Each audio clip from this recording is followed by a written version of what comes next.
banca, se não me engano, em 2014, dispensou cerca de 1.602 funcionários bancários e encerrou cerca de 191 agências dos vários bancos, isto a nível nacional, e, portanto, naturalmente isto teve consequências não só ao nível de desemprego, embora tenha havido aqui também reformas e pré-reformas, mas, no fundo, perguntava ao Rui como é que encara, portanto, esta situação, esta dispensa significativa de funcionários e de funcionamento de agências. É uma clara medida por parte da banca de redução de custos? É sobretudo a redução de custos, porque o negócio bancário diminuiu com a crise. Portanto, tudo que era movimento em termos de crédito, de contas, de necessidades financeiras das pessoas, foi reduzido ao mínimo e, portanto, todo o movimento que os bancos tinham acabou por desaparecer, porque a economia parou durante estes últimos 5 anos. Também os meios informáticos hoje estão muito mais acessíveis à população em geral. Portanto, já não é só o multibanco, são os telemóveis, as aplicações que têm, que qualquer banco hoje em dia tem uma aplicação no telemóvel, em que se podem subscrever fundos, fazer transferências de contas, ativar cartões, portanto, uma quantidade de transações que antes tinham que se fazer no balcão com um gestor bancário, passou a ser feito através da internet, em casa, no balcão do café, através do tablet, do telemóvel, do smartphone, e isso acaba por retirar também muitos clientes dos balcões e as agências acabam por não ter, como outros tipos de comércio também, clientes para que se justifique às vezes estarem 7 ou 8 pessoas num balcão. A banca retraiu muito, começou a perceber que também provavelmente teria aberto demasiados balcões, haver uma dispersão demasiado grande de balcões em muitas cidades. Por exemplo, temos o exemplo aqui de Setúbal, por exemplo, do Santander Tota, dos maiores bancos, do BPI, do BES, do BCP, da Caixa Geral de Depósitos, haveria se calhar 7 ou 8 agências na cidade, e hoje nós vamos vendo que vão fechando, vão centralizando mais a atividade bancária numa determinada agência, e as outras mais próximas acabam por encerrar. Aconteceu, por exemplo, com o meu banco, que é o Santander Tota, ali na Baixa de Setúbal, que fechou o Santander antigo. Entretanto vai fechar o Santander da Luísa Todi também. Portanto, há alguns balcões e este ano vai continuar a mesma situação de fecho de balcões. Isto tem também a ver muito com a concentração bancária que houve nos últimos anos, porque houve muitos bancos que se fundiram. Apareceram alguns estrangeiros, é verdade, entre eles o Barclays também está a desaparecer.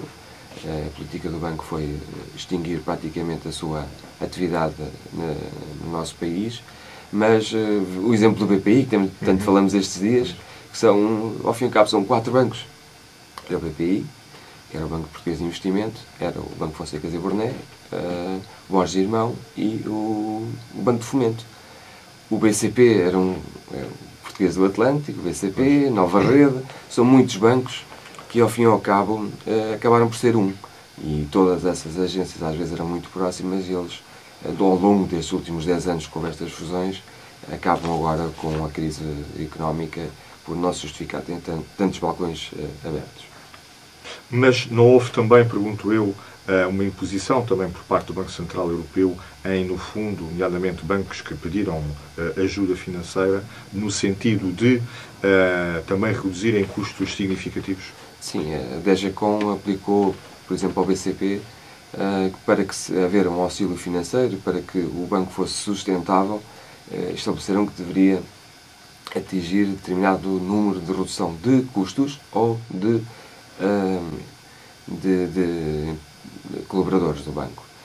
Porque cada colaborador é atribuído um valor e esse valor em redução de custos diria que seriam menos 1.000 ou 1.500 trabalhadores.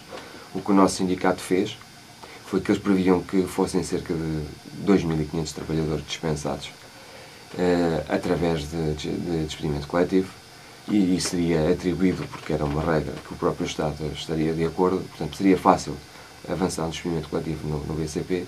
O nosso sindicato negociou com a entidade patronal, neste caso a administração do BCP, uma redução salarial uma redução salarial aos trabalhadores entre 2% e 10%, mediante o nível em que estivessem, e que esse valor seria o valor um encaixe financeiro para o banco e seria o mesmo valor que eles teriam que reduzir em termos de custos. Conseguiu-se esse acordo, foi aprovado pelo Governo também, foi aprovado pela Troika, portanto, houve uma redução salarial em termos de salário só na parte não efetiva, ou seja, o salário base não foi alterado, houve esse 1 a 10% foi retirado dos valores que o colaborador tinha a mais, ou seja, isenção de horário, complementos, um cartão de crédito, alguma coisa do género. Se o colaborador também tivesse um crédito à habitação a decorrer no próprio banco, esse valor era descontado em termos de capitalização, ou seja, ele, a nível do fim do mês, entre o encargo que tinha com o crédito e aquilo que deixou de receber do banco, não iria sentir a diferença. Iria sentir, sim, que não estaria a amortizar tanto. Pensamos que isso foi um sucesso.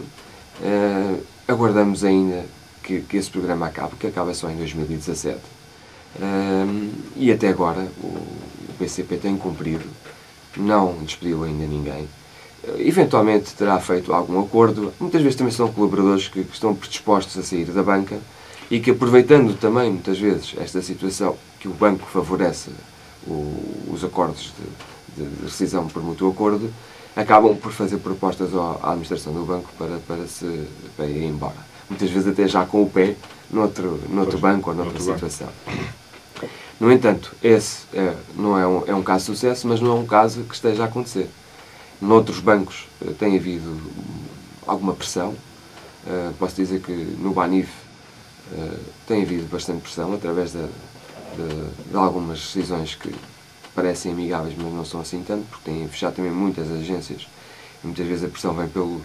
Nós não temos sítio para onde pôr as pessoas todas, e então as pessoas são mandadas para casa, mesmo com o vencimento, mas há aqui uma certa pressão psicológica para que as pessoas aceitem as rescisões.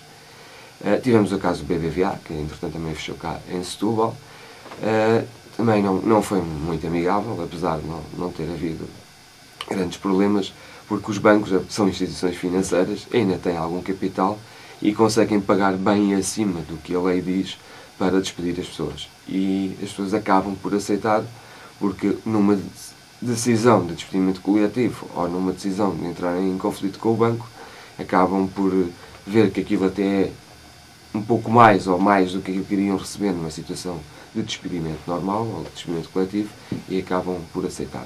Nem todos, mas a maioria acabam por aceitar. Os nossos dados são muito negros a nível dos sindicatos bancários. Em todo o país, nos últimos 4 anos, houve 10 mil trabalhadores que abandonaram o setor bancário. 10 mil? 10 mil. Nos últimos 4 anos? Nos últimos 4 anos. Quando nós às vezes ouvimos na televisão esta ou aquela empresa, ou estaleiros aqui, 700, já são muitas pessoas. Claro. No setor bancário foram 10 mil pessoas. 30% terá sido por formas antecipadas, mas os outros 70% são mesmo as rescisões amigáveis. O problema é que essas pessoas, a maior parte delas, não têm emprego. Pensam que aquilo é um dinheiro que lhes entra no bolso naquele momento, que vão estar de cerca de ano e meio com o subsídio de desemprego, mas depois o facto é que o mercado não está a absorver estes meus colegas que vão para o desemprego, e alguns têm sérias dificuldades em voltar a ter níveis de vida como tinham antes. Porquê? Porque eles tinham determinadas responsabilidades enquanto o salário que tinham, e os salários que são praticados hoje no mercado de trabalho já não têm nada a ver com os salários que eles tinham. Muitas vezes são pessoas que estão a ganhar líquidos à volta de 1.500 euros por mês, e os salários que nós temos hoje em dia sabemos que são muito inferiores a isso. Até para um recém-licenciado, muitas vezes ganhar 600 euros já é muito bom, quanto mais para uma pessoa com 40 e tal anos, muitas vezes que só fez atividade bancária, claro, não tem grande experiência noutras áreas e acaba por ter muitas dificuldades em voltar ao mercado de trabalho. É uma situação complicada. Rui, relativamente, queria colocar aqui uma outra questão.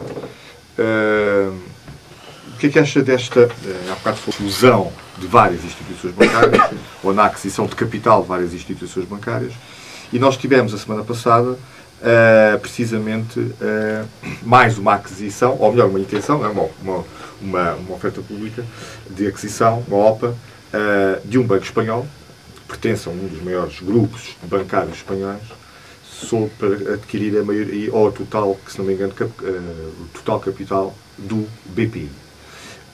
E com isto, penso que até se reverte um bocadinho, se isto vier a acontecer, a posição estratégica dos vários bancos aqui em Portugal, porque cria um dinamismo até superior ao da Caixa Geral de Depósitos, segundo se fala. Como é que vê esta situação? Esta questão? Nós, muitas vezes, nós não associamos os bancos espanhóis, fala-se muito no Santander, nos bancos que já cá estão, na Caixa Argentária, que era a BBVA, mas é um grande banco em Espanha, o maior banco em Espanha, dentro do território espanhol, maior que o Santander é maior ainda, mas fora do território espanhol, e já está no capital do BPI há cerca de 20 anos, portanto, penso que em 89, mais ou menos, eles entraram no capital do BPI quando foi da fusão de todos esses bancos, e desde aí mantiveram sempre uma posição bastante forte e que hoje está nos 44% do banco. No entanto, os estatutos não lhes permitem ter uma posição em termos de voto, de força dentro do banco, dentro da administração, adequada ao número de ações que eles têm, porque eles só têm 20% dos votos, tendo 44% das ações. Portanto, faltam-de 7% para ter o controle absoluto do banco, mas mesmo assim, em termos de votos, se calhar não conseguem ter força dentro da administração. Por isso é que eles precisam ou de fazer um acordo com a doutora Isabel dos Santos, que tem cerca de 18% do capital, ou então reforçar todo o resto do capital que está disperso por pequenos acionistas, andará à volta dos 20% também, e ficar com uma posição extremamente grande dentro do banco, a rondar os 80%, faltando só a parte angolana. Fala-se muito que a Caixa tem uma posição no Banco de Angola também, no Banco Angolano, poderá haver aqui contrapartidas de troca de ações, ou de cedência de posições. Eu penso que para o BPI é bom. No entanto, eu fiz aqui um estudo, na altura, e fui ver um pouco para trás. E no início de 2006, as ações do BPI andavam à volta de 5 euros. Até ao final de 2007 chegaram aos 7 euros. E num espaço de um ano, no final de 2007 até o final de 2008, as ações foram para os 2 euros. E hoje em dia estão a cerca de 1,32 €. E ainda fui mais para trás, as ações ainda valiam mais dinheiro. Portanto, quando a Caixa entrou no capital do BPI, gastou muito mais dinheiro na altura do que irá gastar hoje a comprar o banco todo. Sim, já estou a perceber. Portanto, é um investimento para os espanhóis, porque isto depois tem que se ver, de termos económicos, do valor da ação do banco La Caixa, da Caixa Banco. Porque a Caixa Banco conseguiu manter o valor das ações nos últimos 20 anos. Oscilou muito pouco. Houve realmente uma fase que tiveram a 2 euros, mas foi muito rápida, foi durante pouco tempo. Não sei o que é que se deveu, não cheguei mesmo a ver, mas conseguiu manter sempre as ações entre os 4, 5, 6 euros. Variações entre os 20% e 30%, mas nunca houve variações de 200% e 300% como houve no BPI. Portanto, é um excelente negócio, 1,32 €. É um excelente negócio para o banco, porque se conseguir comprar todo o capital que falta, 56% que está fora, gasta muito menos dinheiro do que foi gastando ao longo dos anos para adquirir os 44%. Os 44%. Portanto, vai valorizar o próprio ativo que já tem. A Caixa Banco, em Espanha, é um banco de bairro. É um banco que optou por não fechar agências em Espanha. Um banco que não fecha agências. É um banco de contacto direto com a população. Tem muitas agências espalhadas por Espanha. Ouvi dizer nas notícias, e é verdade. Eu também já trabalhei em Espanha, conheço o banco. Realidade. É a realidade. E eles têm, só na comunidade madrilena, na região de Madrid, também são cerca de 3, 4 milhões de habitantes, pronto, um pouco como aqui a nossa área urbana toda de Lisboa, margem sul, têm mais agências do que o BPI tem no país todo. É um banco mesmo de rua, é aquele banco que a gente sai de casa, tem ali e vai para outro bairro de um para o bairro ao lado e também tem ali mais um balcãozinho. Provavelmente com pouca gente a trabalhar, é verdade, mas são bancos de proximidade, bancos de bairro, como nós chamamos.